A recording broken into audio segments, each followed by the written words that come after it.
Les presentamos el proyecto de extensión académica y vinculación con el medio 2020, titulado Diálogos Universitarios sobre Equidad de Género y Diversidad, Desafíos de Género frente al COVID-19 y sus efectos.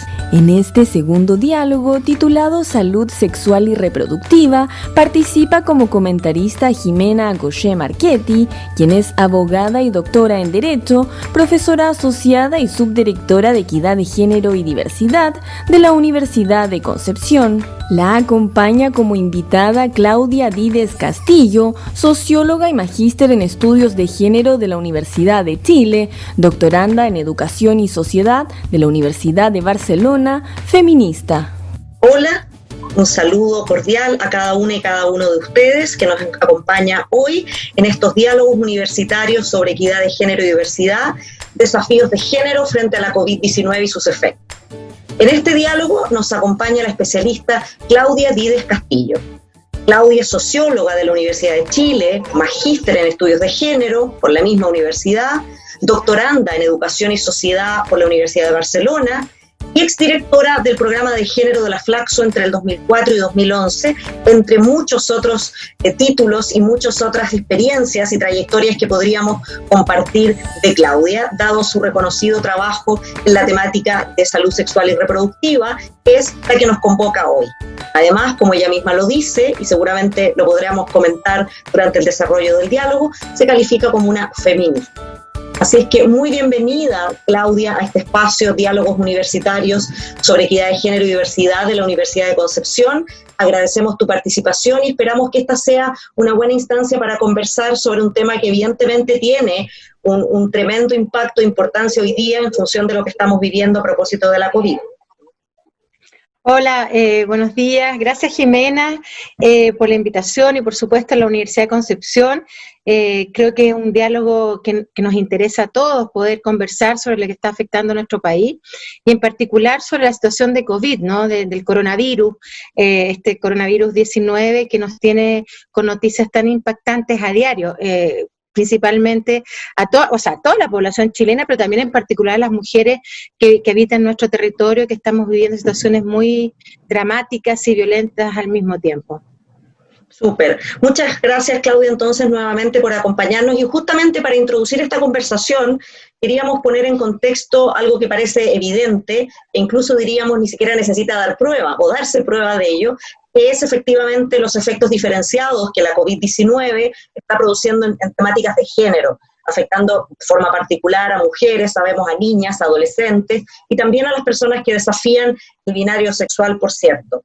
Y evidentemente hemos podido ver, y ha sido una de las temáticas recurrentes en las últimas semanas, cuestiones como el impacto diferenciado en el teletrabajo, en el aumento de la violencia de género, debido a distintas razones que podemos ir comentando, porque tienen además una incidencia directa con derechos sexuales específicamente, y también otros temas como la corresponsabilidad, el uso del tiempo, los cuidados del hogar, en fin, hay una larga lista de temas. Entonces quisiera preguntarte o pedirte que introdujéramos esta conversación y que tú nos plantearas cuál es la panorámica que ves sobre este efecto particular en relación a la salud sexual y reproductiva. ¿En qué tendríamos que poner atención? ¿Cuáles son las señales que nos deben invitar, cierto, a poner un especial énfasis en este tema dentro de todos aquellos efectos, cierto, multisistémicos que esta pandemia está generando? Tal como tú lo has señalado, esta es una pandemia que viene a poner al descubierto cuestiones que no estaban resueltas en términos estructurales por las políticas públicas en materia de salud sexual y salud reproductiva y por lo tanto en materia de derechos, ¿no?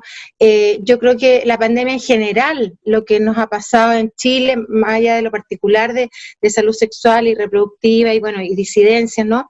Es que pone al descubierto, tal como había señalado, aquellas situaciones de inequidades, de desigualdades estructurales que tiene nuestro país, ¿no? Efectivamente, nos pilla en una situación con problemas serios de infraestructura hospitalaria, más allá de todas las cosas que se están haciendo hoy día y que yo creo que se están haciendo de buena fe, digamos, pero que me parece que dan cuenta de problemas de infraestructura, de problemas de personal de salud que esté preparado para enfrentar pandemias de esta naturaleza. Y también, por supuesto, nos pilla después de un estallido social que ya había puesto al descubierto, ¿no?, todas estas desigualdades y las inequidades y una cantidad de peticiones por parte de la ciudadanía que tenían que ver con la protección social, con educación, con salud, básicamente, y con, claro, con la posibilidad de tener una nueva constitución, que fue el acuerdo que se logró en noviembre, ¿no? Entonces, en este marco de estos 6 últimos meses, donde todo es efervescente, donde la gente, las personas lograron organizarse para dar cuenta de sus distintas demandas, que por cierto vienen de años, ¿no? Y que terminan en este estallido social que sabemos que de alguna manera no ha terminado porque vino la pandemia entre medio. Entonces creo que lo que estamos viviendo no es nada nuevo respecto a las situaciones de inequidad que veníamos viviendo en el país. Eso es lo primero en términos de contexto. Lo segundo tiene que ver con que además hay una situación de una crisis económica, no solamente al interior de nuestro país, sino que a nivel mundial, y que obviamente con la pandemia se agrava, y por lo tanto eso se va a ver reflejado en las vidas cotidianas de las personas, y en particular de las mujeres, de las niñas, las adolescentes y también las personas de la diversidad sexual, ¿no? Son grupos que generalmente no han sido reconocidos del todo como sujetos de derechos humanos. Yo creo que es una cuestión que hay que decirlo, porque cuando uno empieza a ver, y que las vamos a nombrar, por supuesto, cuáles son las problemáticas, cuáles son las reivindicaciones, tienen que ver en general con ausencia de reconocimientos de derechos, ¿no? Si bien es cierto, en Chile hemos ido reconociendo a las distintas poblaciones en términos de derechos humanos, todavía hay una gran cantidad de leyes que faltan. No tenemos, por ejemplo, una ley de derecho sexual y reproductivo en Chile, ¿no? Tampoco tenemos una ley de salud sexual y reproductiva. Lo que tenemos son leyes específicas que tocan diferentes temas, la identidad de género, una ley que obliga, digamos, a las instituciones a impartir educación sexual, pero cuestión que no se hace. Tenemos una ley que también entrega la posibilidad de acceder a los métodos anticonceptivos. Tenemos leyes que tienen que ver con, no sé, el divorcio, que no se llama divorcio, sino que matrimonio civil. Entonces, vamos viendo que durante los últimos 30 años, lo que se ha ido haciendo en estas materias es como pequeños parches, ¿no? Tenemos la ley de aborto 3 causales, pero no hay una ley que logre configurar todos los derechos sexuales y reproductivos que hoy día se reconocen por todos los organismos internacionales en materia de derechos humanos para hombres, mujeres, personas de la diversidad sexual, trans, binario, no binario, niños, niñas, adultos mayores, etcétera, ¿no? Y eso es una deuda histórica. Entonces, cuando nos vemos enfrentados a esta pandemia, tenemos una serie de problemas que han ido apareciendo a través de los medios de prensa, a través de denuncias de las organizaciones de la sociedad civil, principalmente organizaciones de mujeres, organizaciones feministas, organizaciones de la diversidad sexual. Y aquí nos encontramos con cuestiones bien básicas, como por ejemplo el testeo de las mujeres embarazadas hospitalizadas, ¿no? Tenemos un problema el testeo en general en Chile con el coronavirus por distintos motivos. No están los PCR, no están los insumos, lo que sea, pero nuevamente tenemos que pedir especialmente que se preocupen de las mujeres embarazadas, ¿no? Y recién ahora entonces la están testeando porque hay algunas mujeres que incluso han parido durante estos meses y que ellas han tenido coronavirus. Bueno, felizmente no se ha transmitido a sus hijos, a sus hijas. Entonces yo creo que ahí hubo una falta de precaución por parte del Ministerio de Salud, que entendemos que aún no firma los protocolos para la atención de las mujeres embarazadas y para la atención en general de la población, ¿no? Eso es una cuestión que creo que es lo primero que uno podría decir, la ausencia de estos protocolos, y por lo tanto además incluir en estos protocolos a las mujeres de pueblo originario y a las mujeres migrantes. ¿Y por qué hago el énfasis en esto? Porque las mujeres migrantes que no tienen el RUT, ¿no?, o el carnet de identidad, no pueden acceder entonces a los beneficios de las políticas públicas del Estado. Y entonces ahí tenemos nuevamente otro tipo de segregación, ¿no? Es decir, incluso la caja Junaev para los hijos, las hijas de mujeres migrantes tampoco llega, ¿no? Porque no tienen el carnet de identidad. Entonces, hay cuestiones que son de tipo administrativas que lamentablemente están afectando la vida y la calidad de vida de las mujeres, de sus niños, de sus niñas, etcétera. Tampoco se ha entregado mucha información respecto a las embarazadas COVID positivo, ¿no? En el fondo, es decir, bueno, ¿qué le pasa a mira, sabemos que no se sabe mucho de la pandemia, pero lo bueno es que sí tenemos experiencia en los países del norte que ya vienen saliendo, felizmente, y esperamos que no exista un segundo brote, etcétera.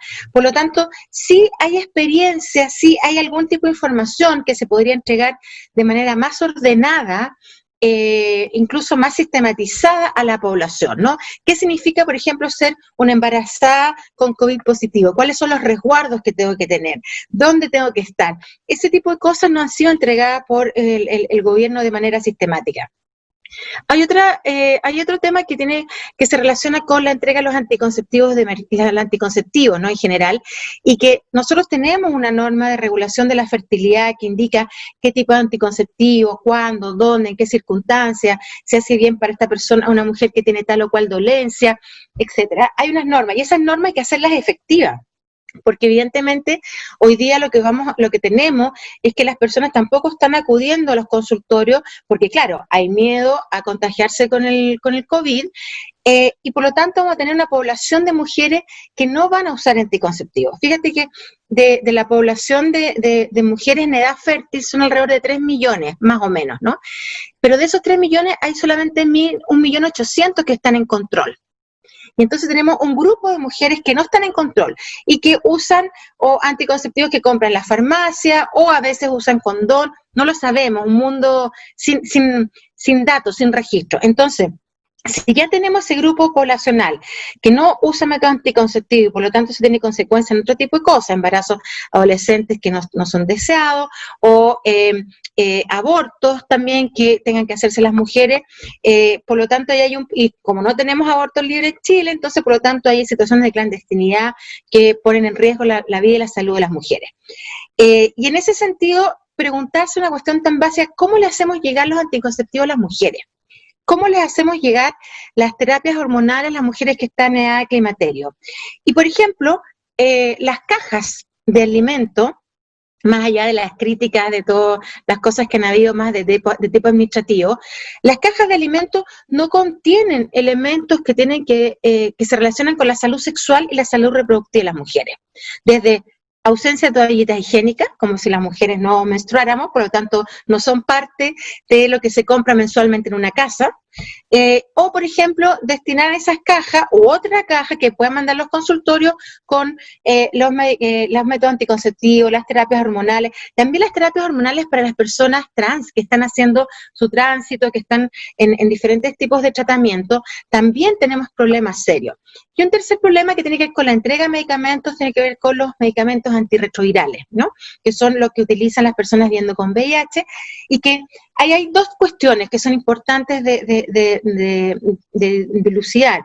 Por un lado, hay personas que ya han hecho una adherencia al tratamiento, es decir, que los tratamientos que usan ya les hacen bien, los han usado durante un largo tiempo, no han tenido ningún tipo de secuelas o algún tipo de efecto secundario, por lo tanto, esas personas perfectamente le pueden dar tratamientos por 6 meses. ¿No? Y no tener que ir y exponerse a más personas que evidentemente con su enfermedad tienen mayores riesgos de un COVID que se agudice y que terminen en la UTI o terminen en una situación grave. Y ese tipo de cosas lo que nos habla es de un Estado que administrativamente no piensa en esa calidad de vida de mujeres, de personas de la diversidad sexual que necesitan esos medicamentos para elevar esta calidad, ¿no?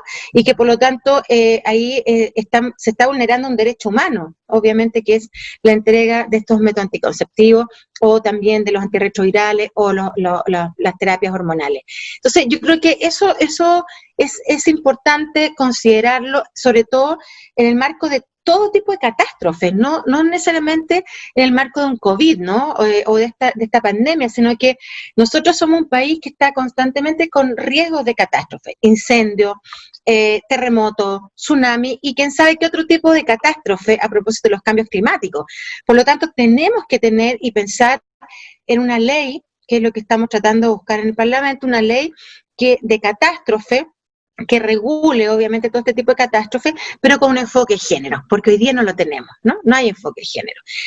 Otro tema, por ejemplo, que tiene que ver con el reclutamiento o todas las personas que están trabajando en los profesionales de salud, fíjate que el 70%, estos son datos de ONU Mujeres, el COVID está afectando a las mujeres, por supuesto, en temas económicos, de trabajo, porque principalmente están en áreas de servicio, ¿no? Las mujeres, turismo, restaurante, etcétera. Trabajo informal, que es donde más están las mujeres y por lo tanto la precarización es muy grave, ¿no? Pero por otro lado, el 70% de los profesionales de salud son mujeres, o sea que están en la primera línea. Y eso significa que mujeres que tienen que dejar a su familia, a sus hijos o hijas al cuidado de otro, y que por supuesto está en esta tensión permanente, ¿no? de lo que significa no ver a su familia, estar en una situación de riesgo, y en ese sentido es importante también asegurar que todas las personas que estén trabajando en el área de salud, que son mujeres, hay ciertas restricciones. Por ejemplo, las mujeres embarazadas de profesionales de salud deberían mandarlas a la casa, no hay para qué ponerlas en riesgo, ¿no? Y buscar otro tipo de profesionales que a lo mejor ya están jubilados y que quisieran, por ejemplo, ayudar en esta pandemia. Son pequeñas políticas que se podrían ir haciendo, que no necesitan cambios legales, leyes, sino que necesitan cambios administrativos de los ministerios correspondientes. Hay un tema que también nos preocupa, que tiene que ver con la ley de interrupción voluntaria del embarazo. No tenemos nuevas cifras. Las estadísticas del ministerio están en una especie así como de shock, digo yo, parada, ¿no? A propósito también de la falta de rigurosidad, a mi juicio, con que se han entregado las cifras y los datos de coronavirus, ¿no? Que lo hemos visto durante todos estos días, toda la discusión que hay respecto a los fallecidos o cómo se hace el conteo, sus registros. Bueno, también tenemos problemas de cifras en el ámbito de la salud sexual y reproductiva. Y no sabemos cuántas mujeres han podido acceder a la interrupción voluntaria del embarazo. Y en ese sentido tampoco sabemos cuántos medicamentos, misopostrol, mifepistrina, que es lo que se necesita para una interrupción, existe hoy día al interior de los hospitales, que es donde se hacen los abortos en 3 causales. Y por lo tanto eso también nos debilita un área, ¿no? Entonces como, no, eso es de segunda mano, por lo tanto aquí lo primero es el coronavirus. El coronavirus es lo principal hoy día en términos de una estrategia política sanitaria, pero también hay otros aspectos que no se pueden dejar de lado, como es todo el tipo de enfermedades crónicas que hay que seguir atendiéndolas, y todos estos insumos que tienen que ver con la salud reproductiva e inclusive con salud sexual. Fíjate que nosotros unos 8 meses atrás tuvimos el dato, ¿no?, lamentable del aumento del VIH-Sida en Chile, principalmente en los adolescentes y en las adolescentes, como grupo que había adquirido más el VIH, y tenía que ver con faltas de prevención, con nuevo tipo de prácticas sexuales, y además con una cuestión muy sentida, ¿no?, que es la ausencia de educación sexual permanente desde el kinder, digo yo, o jardín infantil, hasta la universidad, es decir, pensando en que la educación sexual es integral, que es continua en toda la vida y que ahí tenemos organismos que pueden hacerse cargo de este tipo de población, ¿no? Por supuesto, todo es adecuado a su edad, está además decirlo que a una niñita, a un niñito de 4 o 5 años uno puede enseñarle cosas que tienen que ver más bien con el cuidado, con poder evitar abusos sexuales y todo de acuerdo a su edad, por lo tanto, a su proceso cognitivo. Creo que eso siempre nos habían dicho pero ¿cómo es posible hablar de educación sexual de niños y niñas? No, obviamente no le vaya a hablar de un condón a una niñita de 5 años, tienes que hablarle de otro tipo de cosas que tienen que ver con la afectividad y la sexualidad. Eso está totalmente ausente en las políticas públicas hoy día en Chile. Hay algunas otras cuestiones que tienen el tratamiento continuo que te decía yo que es importante. Hay mujeres que también se han quejado profundamente de la poca continuidad del tratamiento de cáncer, ¿no?, que ha producido también la pandemia COVID, y obviamente eso significa descontinuar, por supuesto, mujeres que hacen su tratamiento con cannabis medicinal para sus hijos en distintas materias que no han podido cosechar o que la policía les ha incautado sus plantas. También tenemos el problema de algún tipo de bueno, hay una cuestión central acá, perdón, para no ir, el postnatal de emergencia, que yo creo que es lo que hemos escuchado más estos últimos días, y que esto se relaciona con una política de cuidado hacia las mujeres.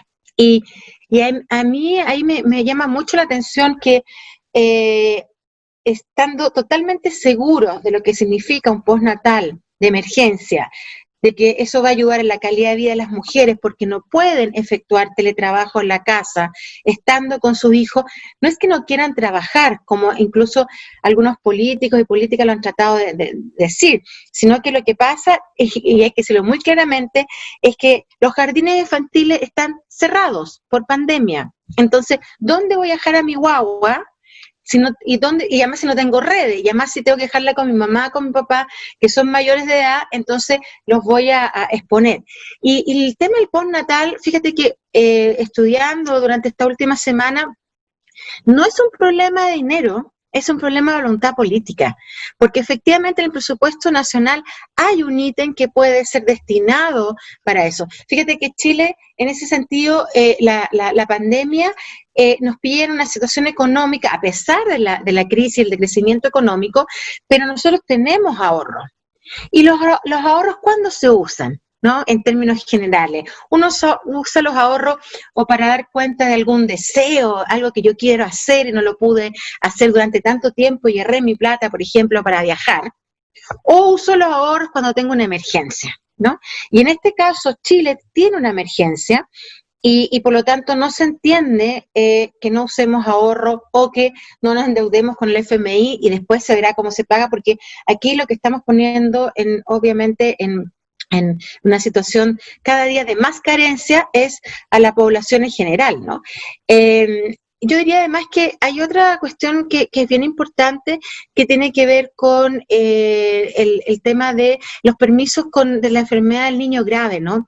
Y eso hay que revisar y hay que poner atención, que es la ley SANA, ¿no? Esta famosa ley que salió de los permisos que tienen que tener las mujeres.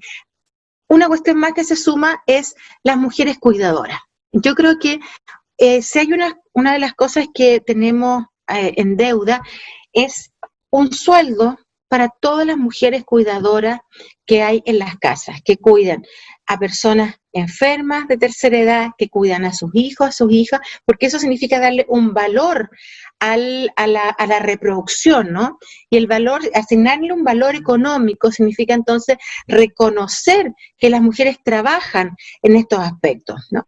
Y yo creo que esa es una deuda histórica. Hay algunas políticas que se han desarrollado en España, en Inglaterra, al reconocimiento del valor de la reproducción y por lo tanto de los cuidados al interior del hogar, y creo que en eso en Chile no tenemos ningún avance, y eso significa por lo tanto que las mujeres no solamente estén afectadas por lo económico y por el nivel de cesantía que hay en el país, sino que además están totalmente afectadas por el no reconocimiento de su labor. Eso yo creo que vuelve a aparecer fuertemente. Hay un ámbito que tiene que ver con las mujeres también, la salud sexual y reproductiva, que es con las mujeres migrantes. Hoy día en Chile tenemos una cantidad de mujeres migrantes importante, mujeres que no han podido regularizar su situación y por lo tanto uno de los efectos de la pandemia es justamente tener y poder hacerlo rápidamente, la regularización para que no solo las mujeres, sino que también los hombres migrantes puedan acceder a todos los tipos de bonos y políticas públicas que se hacen en esta materia y que por lo tanto logren dar cierta dignidad a las personas durante estos meses. Yo creo que en general lo que uno ha visto con el COVID es una desprolijidad por parte de las políticas de Estado respecto a las mujeres chilenas, ¿no? Fíjate que yo me acuerdo los primeros Twitter que lancé a propósito de los datos, y bueno, y como soy socióloga tengo una obsesión por los datos, tiene que ver justamente con que los datos no estaban desagregados por sexo, ¿no?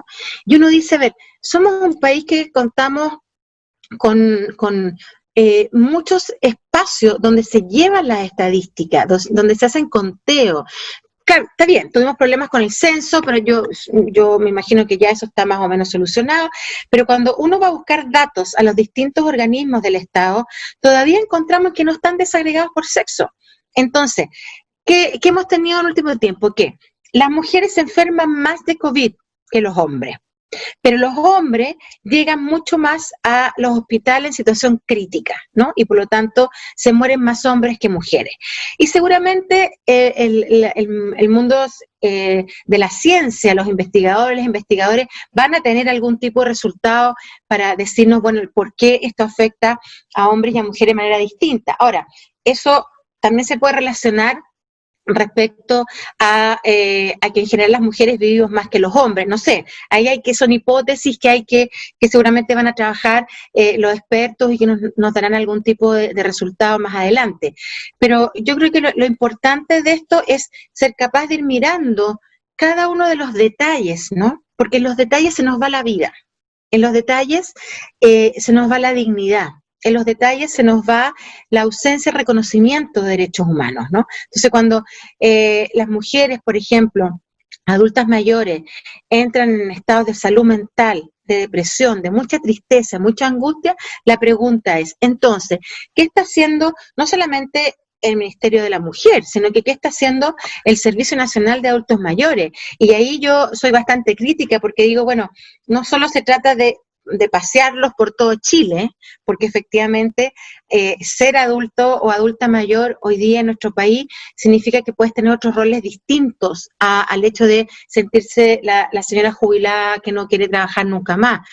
No es que uno no quiera trabajar nunca más, lo que uno no quiere es trabajar a lo mejor en lo que trabajó toda su vida, pero pueden haber otros tipos de trabajos que se adapten a las medidas, al contexto, digamos, de las mujeres. Es algo, pero tiene que ver con la salud sexual y con los cuidados. Hay una política en Uruguay, que entre paréntesis ahí uno entiende por qué Uruguay sale más rápido en la pandemia, que es que las mujeres adultas mayores se les paga, ¿no?, por cuidar a sus nietos, a sus nietas, ¿no? Aquí es más bien así, es como, mamá, ¿me puedes cuidar a mi hijo? ¿Me puedes cuidar a mi hijo? Mamá, por favor, voy corriendo a la reunión, vuelvo.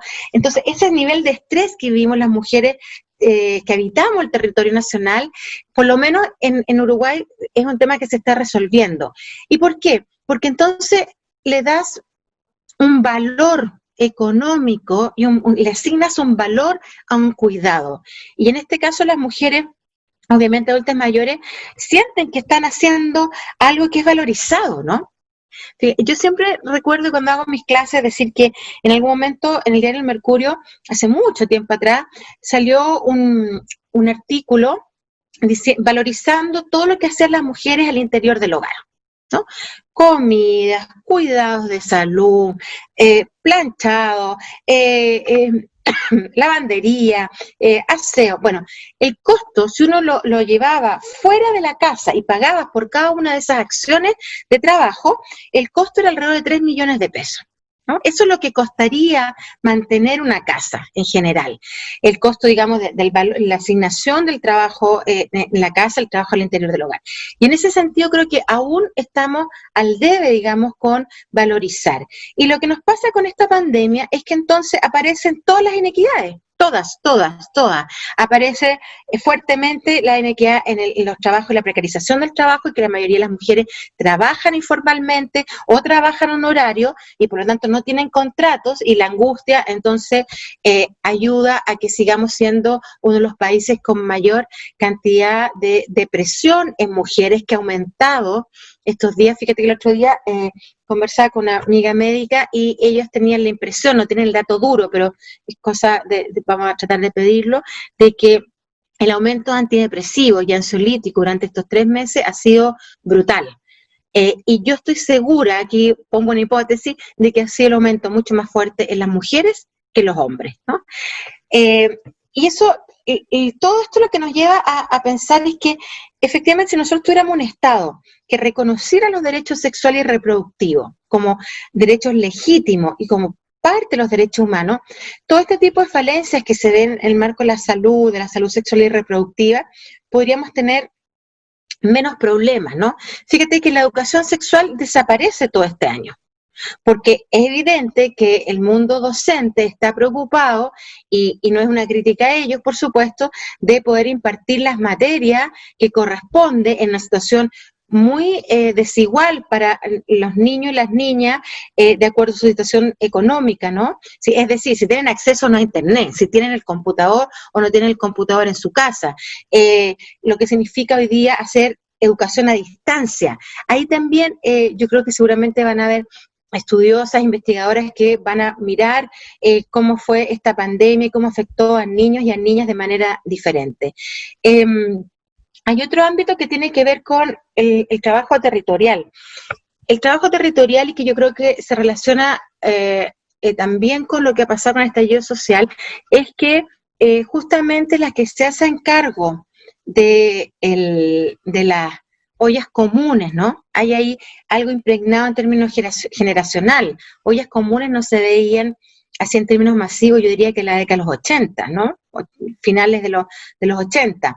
Toda esa década que efectivamente por la crisis social, económica, y también habiendo vivido el régimen dictatorial, se hacen estas ollas comunes. Y hoy día vuelven a aparecer como acciones de solidaridad, como acciones comunitarias, y donde se hacen cargo son las mujeres nuevamente, ¿no? Las mujeres una vez más se ponen ahí, digamos, son las capitanas, ¿no? Las que van llevando y van ordenando esta situación de emergencia.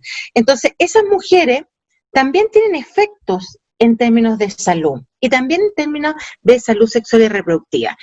¿Y por qué te digo esto? Porque lo más probable es que nos encontremos con datos de que muchas mujeres dejaron de hacerse exámenes que tienen que ver, por ejemplo, con el Papa Nicolau o con los exámenes de las mamografías, ¿no? Porque nuevamente van a dejar su cuidado personal, lo van a dejar a un lado para cuidar a los otros, para cuidar a las otras.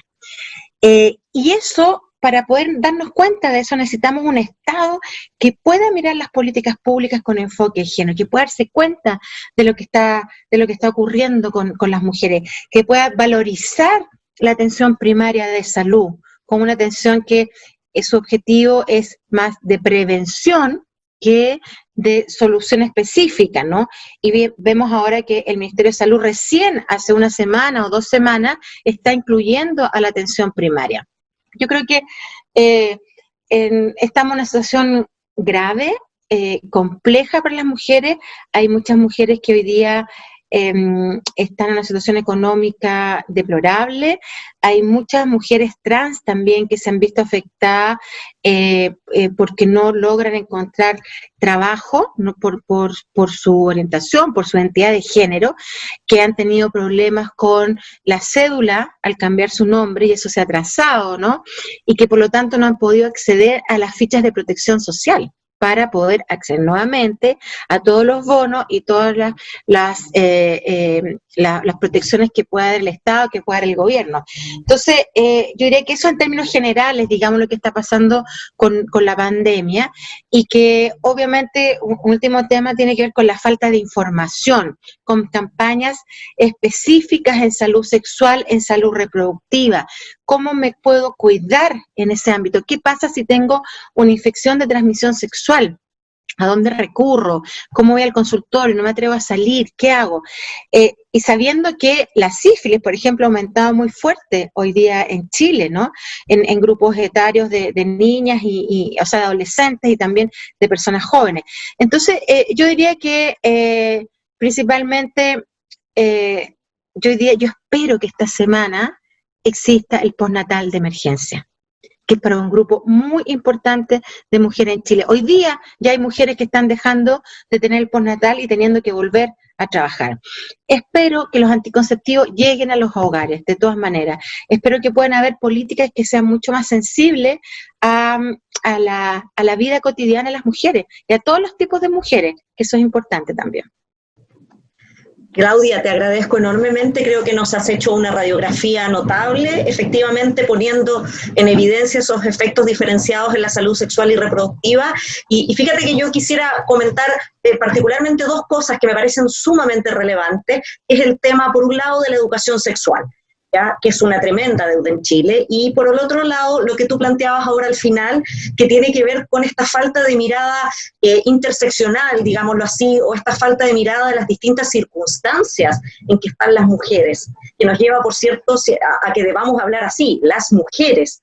Y entonces, en relación a lo primero, me parece muy importante el tema de la educación sexual, y en eso creo que las universidades también estamos llamadas a cumplir un rol importante, y sobre todo desmarcarlo de esa mirada un poco restringida que apela o que entiende que educación sexual es apuntar a la prevención de los embarazos no deseados o los embarazos adolescentes, o solamente a la prevención de las enfermedades de transmisión sexual, porque hablamos de algo mucho mayor. Y fíjate que lo relaciono con el tema de los cuidados. Y efectivamente, lo que está detrás de esa situación de las mujeres asumiendo los cuidados, las mujeres asumiendo el organizar la olla común, o las mujeres asumiendo el cuidado de los adultos mayores, de los hijos e hijas, etcétera, tiene que ver con un estereotipo arraigado entre nosotros, y es esta lógica de las mujeres como buenas cuidadoras. Y por eso que tampoco se les hace exigible en general a los hombres, y por eso que además a partir de ese estereotipo las mujeres desarrollamos muy bien las culpas, y no lo digo como orgullosamente. Entonces claramente ahí la educación sexual tendría que avanzar hacia un modelo integral, que primero nos enseñara a identificar y luego también a saber por qué existen estas desigualdades tan estructurales desde la perspectiva del género y desde la perspectiva amplia de la sexualidad, que tienen una proyección en una serie de aspectos como los que tú mismas has mencionado. Entonces, es muy interesante. Fíjate que lo uno a la noticia que aparece hacia el septiembre, me parece, del año pasado, el 2019, sobre un programa de educación sexual que se trabajaría, que entiendo que es una noticia que está, digamos, en stand-by. Sabemos que desde octubre nuestro país está con una serie de externalidades entre el estallido social y la pandemia. Y entonces seguramente esta noticia o esta idea de una política de educación sexual debe estar durmiendo los cajones eventualmente, y ahí es muy interesante retomarla, porque efectivamente lo que estamos evidenciando, que tú nos has puesto muy bien en esta foto, en esta gran descripción, evidencia la urgente necesidad de contar con una educación sexual desde los distintos niveles, que por lo demás es algo que han dicho los distintos organismos internacionales a Chile, desde las relatorías en el derecho a la educación, hasta por supuesto también los comités o los órganos que vigilan los tratados donde surgen las obligaciones internacionales de Chile.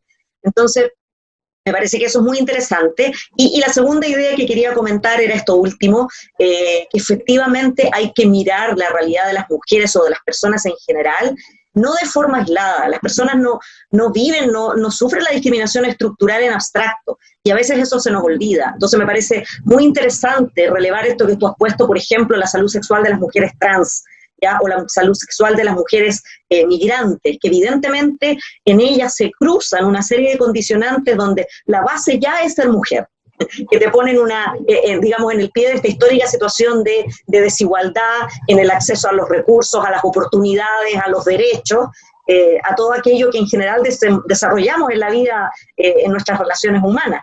Entonces me parece súper interesante. Y quiero entonces hilar estas dos cuestiones para preguntarte, dado el actual contexto, y tú ya nos has apuntado algunas ideas de cuáles podrían ser las políticas, pero ¿qué acciones tal vez en el muy corto plazo, y entendiendo que estamos además en un escenario de incertidumbre, porque tal vez hace 2 meses muchas personas pensaban o pensábamos tal vez que esto iba a ser mucho más corto, y hoy día creo que varias personas estamos tal vez proyectando o están proyectando que la incertidumbre se va a mantener por un buen tiempo aún. Hablamos de varias semanas, particularmente en el caso de nuestro país, porque esto se cruza con el invierno, y evidentemente eso hace aumentar o maximiza todas las potencialidades que tiene desde el punto de vista crítico esto, como son las enfermedades respiratorias y por supuesto las situaciones de hacinamiento, de pobreza, de falta de vivienda adecuada. Entonces, preguntarte un poco eso, qué acciones tal vez podrían ser de emergencia, pero no solo pensando en el Estado y en el gobierno que debe implementar esas políticas, sino también pensando en la ciudadanía, cómo nosotros también podemos contribuir desde nuestros propios contextos personales, laborales, particulares, a poner con mayor fuerza, digamos, la evidencia de lo que estamos viviendo y contribuir para que ese impacto diferenciado en el ámbito de la salud sexual y reproductiva sea mucho menor, al menos por lo menor que podamos lograr en el corto tiempo. Sí, sí, mira, me parece muy, muy interesante tu reflexión y tus comentarios, coincido totalmente con ellos. Creo que lo primero es que tenemos que reconocer las desigualdades estructurales que hay. Creo que eso es muy importante, porque si las negamos, no tomamos conciencia, ¿no? Al negar algo, lo que estamos haciendo es olvidarlo, no hacernos cargo. Y decir, lo primero que decir, hay desigualdades estructurales de género en nuestro país. Eso es lo primero. Brechas salariales, brechas en todo, en todos los ámbitos. No tenemos, yo creo que no hay ningún espacio donde no haya una brecha. Eso es lo primero que habría que reconocer. Lo segundo tiene que ver con, al reconocer esto, yo tomo conciencia, por lo tanto, de cuáles pueden ser mis problemáticas y las problemáticas de las otras. Y cuando lo digo las otras, no digo la otra igual a mí, digo la otra diferente que vive, por lo tanto, un contexto distinto. Mujeres indígenas, mujeres afrodescendientes, mujeres migrantes, mujeres de trabajadora, mujeres de clases trabajadoras, como queramos ir describiendo los tipos de mujeres trans, como quieran. O sea, y eso significa que ya no se puede hablar, y hemos tenido políticas de mujeres que hablan de la mujer. Lo primero es reconocer que somos las mujeres y que tenemos diferencias estructurales y que tenemos diferencias entre nosotras. Reconociendo eso, tomamos conciencia. Y digo conciencia individual, a propósito de la pregunta que tú estás haciendo de cuestiones más de carácter individual, y también tomamos conciencia en términos colectivos. Sin esa mezcla de conciencia colectiva y conciencia individual, difícilmente podemos avanzar, porque lo colectivo nos va a permitir entonces poder solicitar, pedir, exigir, ¿no?, al Estado, con todos sus poderes, al Poder Ejecutivo, al Parlamento, al Estado de Chile, al Gobierno, todas las cosas que queramos y que nos hacen mal para nuestra vida, y que por lo tanto influyen en que tengamos una mala calidad de vida, que lo pasemos mal, porque finalmente nosotros lo que queremos con las políticas públicas es que las políticas públicas sirvan para que la gente pueda ser más feliz, punto.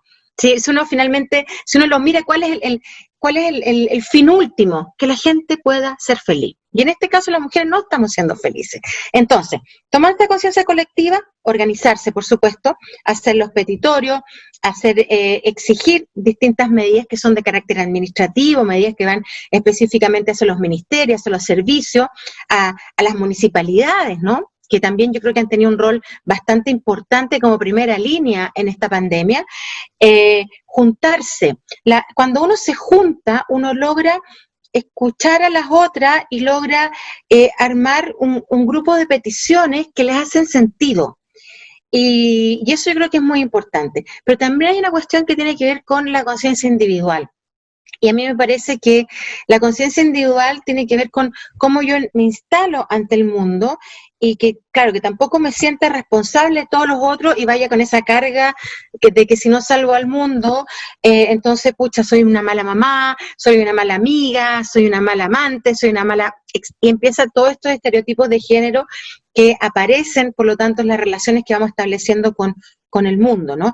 Y cuando yo tomo conciencia individual, puedo también ayudar.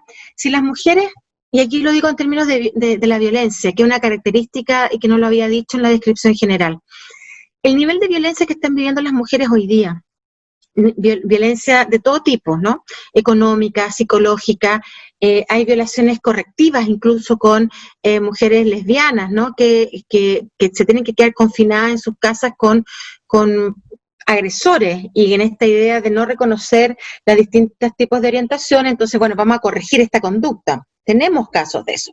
Entonces, si las mujeres nos seguimos enfrentando la violencia de la manera en que nos estamos enfrentando, si no hay un Estado que nos cuide, que nos proteja, que nos garantice, esto puede terminar muy mal. Las casas de acogida tienen que aumentar.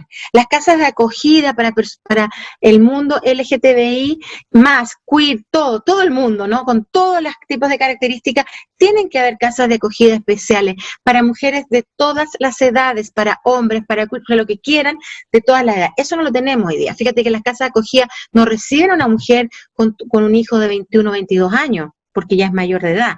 Entonces, quería describir un poco esto, la violencia que está aumentando un 70% los llamados telefónicos durante la pandemia. Entonces, tenemos conciencia individual, conciencia colectiva. Y ahí hacer las peticiones específicas al Estado de que no es una ayuda asistencialista, sino que con un enfoque de derecho. Yo no le estoy pidiendo al Estado como lastimosamente que me ayude, porque miren, yo soy una mujer pobre. No, es un derecho, es una garantía que en pandemias el Estado se saque la plata del bolsillo o que se decida sacar el 10% o el 20% o lo que sea de las AFP, por ejemplo, que son medidas que han o que tengamos entonces un ingreso mínimo básico para todos y para todas. Esas son cuestiones que son derechos, no es asistencialismo. Y ahí yo creo que nosotros, por eso digo que la conciencia individual, cuando yo sé que soy una sujeta de derecho, entonces por lo tanto tengo la posibilidad de garantizar, de que me garanticen cuestiones, de que me otorguen derechos. No es una petición lastimosa, yo insisto en eso. Pero para eso las mujeres tenemos que salir de ese espacio de carácter asistencialista, de que todo lo estamos haciendo porque nos sentimos culpables o sentimos que tenemos que cambiar todo. No podemos cambiarlo todo, pero eso no significa que luchemos para que se cambie todo como una exigencia de derecho. Por lo tanto, el nivel de organización, de formación, aquí las universidades yo sé que están saturadas, las profesores, los profesores con todo este tipo de educación online, sé que es difícil, pero también se pueden este mismo tipo de conversaciones, de foros, de acercarse a las agrupaciones de mujeres en el mundo territorial, de entregarles herramientas para cómo elaboro una agenda de género de mi comuna para ir a mostrársela se la mando por mail, por supuesto, se la mando por mail al alcalde, para que se dé cuenta, a lo mejor ese alcalde o esa alcaldesa, lo más probable es que no tenga estos lentes de género, que es para poder mirar el mundo con una perspectiva feminista, una perspectiva de género, y por lo tanto ahí hay que enseñar, hay que colaborar, hay que construir, pero no hay que caerse en silencio. Eso creo que sería el error más profundo. Mucha conversación. Fíjate que yo participo en una bolsa de trabajo feminista que está en Facebook y que empezó una amiga que me invitó, un voluntario, y hay más de 20.000 mujeres que se han integrado a ese Facebook en las bolsas femeninas, y donde hay trueque, donde hay todo tipo de relaciones económicas, en el sentido, mira, vendo porotos, vendo esto otro, mira, hago clases, puedo ayudar en metodología, vendo cosméticos, y ahí hay una relación entre mujeres de distintos espacios y mundos que están colaborando en una catástrofe como la que estamos viendo actual. Así que la conciencia colectiva y la conciencia individual y la exigencia a un Estado de garantía y protector es lo que tenemos que hacer las mujeres hoy día. Súper, te agradezco muchísimo, me parece ilustrador, brillante, motivador, tremendas palabras para que vayamos terminando este diálogo. Creo que justamente ese era el mensaje que queríamos compartir, el mensaje también al que se suma la Dirección de Equidad de Género y Diversidad de la Universidad de Concepción. Así es que agradecerte la pasión y las ganas, porque efectivamente nos deja mucho más motivadas, y esperamos que cada persona que esté escuchando, que esté viendo este diálogo, entienda, lo asuma, porque esta no es una tarea individual, como muy bien te decías tú, o no solo individual, y ojo, también es importante, no es solo una tarea de mujeres, ¿ya? Es una tarea de toda la sociedad. Así que la convocatoria, y yo tomo tus palabras y me permito hacerlo, es para que cada persona lo piense, reflexione, y juntos evidentemente vamos a ir construyendo una mejor sociedad, y ojalá además pueda estar estar preparada de mejor manera para enfrentar nuevas situaciones, porque evidentemente estamos viviendo un mundo rápido y un mundo que nos somete a muchas exigencias. Claudia Vides, te agradezco enormemente a nombre de la Dirección de Equidad de Género y Diversidad de la Universidad de Concepción, tu tiempo, tu disposición. Espero que podamos tener nuevas colaboraciones, y a cada una de las personas que nos está viendo, dejarlos invitados durante los días jueves del mes de junio y la primera quincena de julio. Encontrarán estos diálogos en las redes sociales de la universidad y de nuestra dirección, con lo cual esperamos contribuir a un espacio asincrónico que ustedes pueden ver en el momento que estimen, que quieran, cuando puedan y con quienes quieran, para poner estos temas en la discusión. Así que te dejo un abrazo virtual, y lo mismo para todos. Sí, un abrazo virtual. Un abrazo virtual para todos. Así es, y que tengan todos una muy buena jornada.